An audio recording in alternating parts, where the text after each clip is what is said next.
Hey everyone, and welcome back to the channel. So, you're thinking about running a D&D game for the first time. That's fantastic.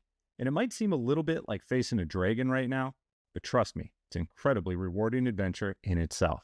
And one of the most crucial steps that you can take to ensure a smooth and enjoyable, inclusive experience for everyone is by having what we call Session Zero. Now, what exactly is a Session Zero? Simply put, it's like the pregame huddle, the strategic planning meeting before your epic quest even begins. It's a chance for you as the DM and your players to get together before any dice are rolled to discuss what kind of adventure you're about to create together. Think of it like this. You wouldn't just start baking a cake without talking to everyone about what kind of flavor they like, right? I mean, maybe someone's allergic to nuts or someone else absolutely despises chocolate. Session Zero is our chance to figure out the ingredients that everyone will enjoy in our D&D game, ensuring that we'll bake up something truly delicious for everyone at the table.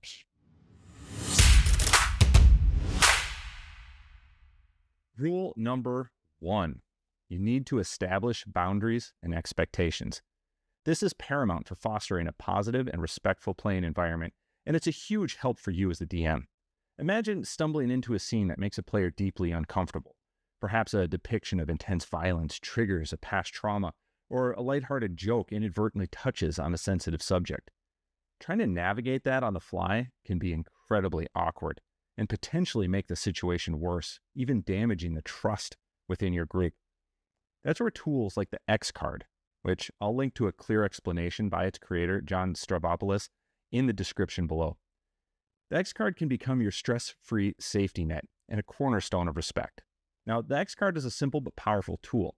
It can be a physical card, a virtual card, or even just an agreed-upon signal that anyone can use at any time during the game if something makes them feel unexpectedly uncomfortable, or if they simply don't want to engage with a particular scene or topic. When the X card is used, as the DM, you immediately and respectfully pivot away from that element without asking any questions. It's a no-pressure way for anyone to say, not this, without needing to explain or to have to be put on the spot. It allows you to maintain the flow of the game, avoid derailing the narrative, and ensures everyone feels safe and heard, taking a significant amount of pressure off of you to constantly monitor everyone's emotional state. It's about proactive care, not reactive damage control. Similarly, discuss lines and veils. And again, I'll have a helpful resource explaining this concept linked below. It gives you as the DM clear boundaries to work within and helps you understand your players' comfort levels. Lines are topics that are completely off limits and will not appear in our game at all. Now, this might include graphic depictions of violence or sexual assault or specific phobias. Veils, on the other hand, are topics that might be present in the game's world, but will be handled off-screen or described generally without going into explicit detail. For instance, a player might be okay with the concept of war in a game, but prefer that scenes of torture or graphic injuries are veiled. By having these conversations in your Session Zero, you not only empower your players to express their needs, but you also equip yourself with the knowledge to craft a narrative that respects those needs. This preemptive understanding makes your storytelling easier, more focused, and less fraught with potential pitfalls, allowing you to concentrate on the adventure itself. It's about building a foundation of trust and mutual respect that will enhance everyone's enjoyment of the game.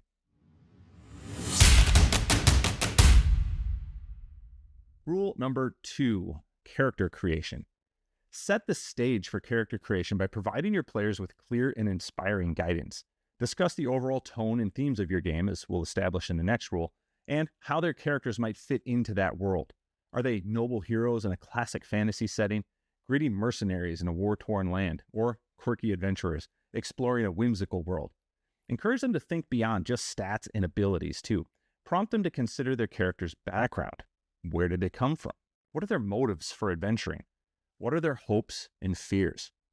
Suggest they develop a secret or two that could add depth and intrigue to their role-playing. To truly foster player ownership and create a cohesive party, strongly encourage them to think about how their characters might already know one another, or what initial event brings them together. This is where the magic of collaborative storytelling begins. For example, maybe they all belong to the same guild or organization. Perhaps they were all present during a significant event in the game world. Or maybe they share a common enemy. You could even ask them to collaboratively create a brief shared history for the group, outlining a few key moments that they've all experienced together. This collaborative element is key because when players have a strong sense of ownership over their characters and they feel deeply connected to the party and the world, they're going to become far more invested in the game. This player agency translates directly into smoother and more engaging game for you, the DM. Invested players are more likely to act engaged with your story, to make proactive decisions, embrace role-playing opportunities, and generally contribute to a more dynamic and less railroady experience. They're not just passive participants, they're active collaborators in storytelling.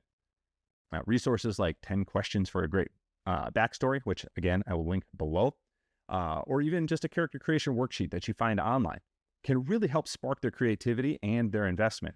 The more the players invest in their characters and those relationships, the richer, more rewarding, and ultimately easier your game will be to run.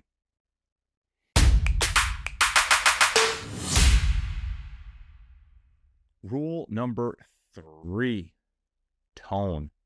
Get everyone on the same page about the overall feel of your game. This is where you as the DM set the culinary direction, but you also want to make sure everybody's tastes are considered. Think about the kinds of stories you and your friends enjoy in other media. Drawing on familiar touchstones can be really, really helpful. Now, are you envisioning a grand epic adventure like Lord of the Rings with heroic quests, sweeping landscapes, and a more serious tone? Or something more action-packed and humorous like Guardians of the Galaxy, where a band of quirky characters get into all sorts of trouble, blending action with comedy? Maybe your group loves solving intricate mysteries, drawing inspiration from Sherlock Holmes or Agatha Christie, with a focus on investigation or deduction. Perhaps you're all fans of gritty fantasy series like The Witcher, exploring morally ambiguous characters and a darker world. You could even draw inspiration from a survival horror video game like Resident Evil, emphasizing tension, resource management, or a sense of dread. Discussing these shared interests helps everyone understand the kind of experience that you're aiming for, and it allows players to create characters that fit that overall tone. It also provides you as the DM with a framework for your storytelling. For example, if everyone loves the humor of Guardians of the Galaxy, you might incorporate more lighthearted moments, comedic NPCs, and opportunities for witty banter. If you're all fans of a gritty fantasy series, the consequences of failure might be more severe, and the world might be more morally complex. Beyond just the tone, discuss the type of gameplay you anticipate. Will it be primarily focused on adventure and exploration with a lot of dungeon crawling and monster encounters? Will there be a strong emphasis on social interaction and role-playing with intricate political intrigue and character-driven conflicts? Will there be challenging puzzles and riddles to solve? Aiming for a balanced mix is often a good approach, but understanding your players' preferences will help you tailor the game to their enjoyment. By establishing the shared vision in session 0, you're essentially creating a collective understanding of the kind of cake that you're all building together. And it leads to a much more harmonious and enjoyable experience for everyone, including you as the DM. As it minimizes mismatched expectations, it allows for more cohesive and immersive game.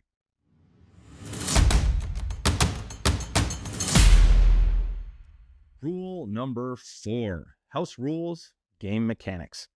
To ensure smooth gameplay and avoid overwhelming yourself and your players, especially as this is your first foray into DMing, use session 0 to clarify any specific house rules or modifications you'll be making to the standard rule set. It's perfectly okay and often recommended for new DMs to just be transparent and say, for our first game, I'm planning to use a simplified version of the rules to keep things manageable. We'll focus on core mechanics and can always add more complexity later if we're all feeling comfortable. Try thinking about it as learning to cook with a basic recipe before tackling a more complicated dish. Specifically, point your players towards a simplified rule set designed for new players. For example, consider the D&D starter set rules, and I'll put a link in the description where you can find that. This rule set streamlines some of the more detailed rules to make the game flow more easily. Explain why you're making these choices. perhaps you just want to focus on role-playing and storytelling rather than getting bogged down in complex combat rules. Or maybe you want to avoid constant rule lookups, which can interrupt the flow of the game. And beyond just using a simplified rule set, discuss any other house rules you might want to implement. Now, this could include changes to how you handle healing or any other small tweaks you think will make the game more enjoyable for your group. Be clear and concise in your explanations, provide examples wherever possible, and encourage your players to ask questions. The goal here is to make the game as accessible and enjoyable as possible, especially for new players and especially for you as a new DM, without getting bogged down in overly complex mechanics or rule disputes right away. This will make your job as a DM a lot less stressful and allow everyone to focus on the collaborative storytelling and having fun.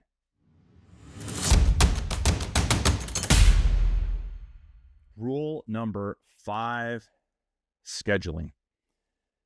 Let's face it, scheduling a D&D session is often harder than defeating an ancient dragon, especially when you're dealing with busy adult lives. Session 0 is the perfect time to tackle this epic challenge head on and establish how you'll make this game a consistent and sustainable reality. It's crucial for maintaining momentum and preventing the game from fizzling out due to logistical difficulties. Start with an open and honest discussion about how often everyone would ideally like to meet. Do people prefer weekly sessions to maintain momentum, or would bi-weekly or monthly sessions be more realistic, given everyone's work, family, and social commitments? Be realistic and encourage everyone to be upfront about their availability.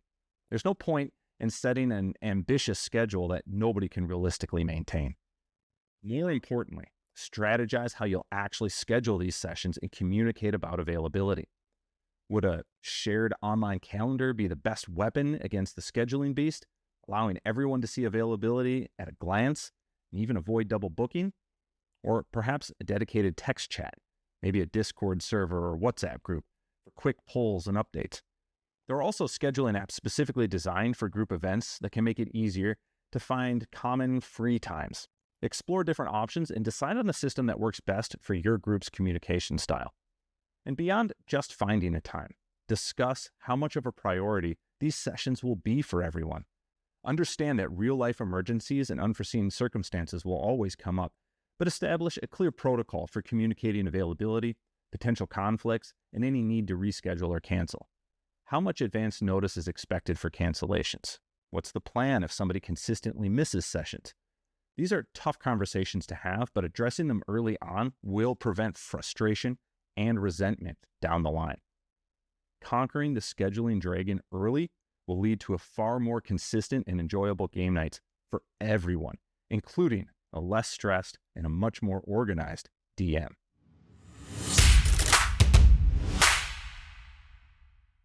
So there you have it. By focusing on these 5 key rules during your session 0, you'll be incredibly well prepared to create a fantastic, inclusive, and enjoyable experience for yourself and your players. Taking the time for this crucial first step truly sets the stage for success, builds a strong foundation for your group, and can alleviate a lot of potential stress for you as the new DM. Now, I'd love to hear from you. What are some of the things you think are important to cover in a session 0? Share your tips and experiences in the comments below. And if you found this video helpful, please give it a like. It really helps other new DMs find this information. Also, don't forget to subscribe to the channel for more D&D tips and tricks. Hit that notification bell to stay updated on our latest content. And of course, make sure you check out the links in the description for those helpful resources on safety tools, character creation, inspiration, simplified rule sets, and some scheduling tools. Now, go forth, brave Dungeon Master. Gather your players. Adventure awaits.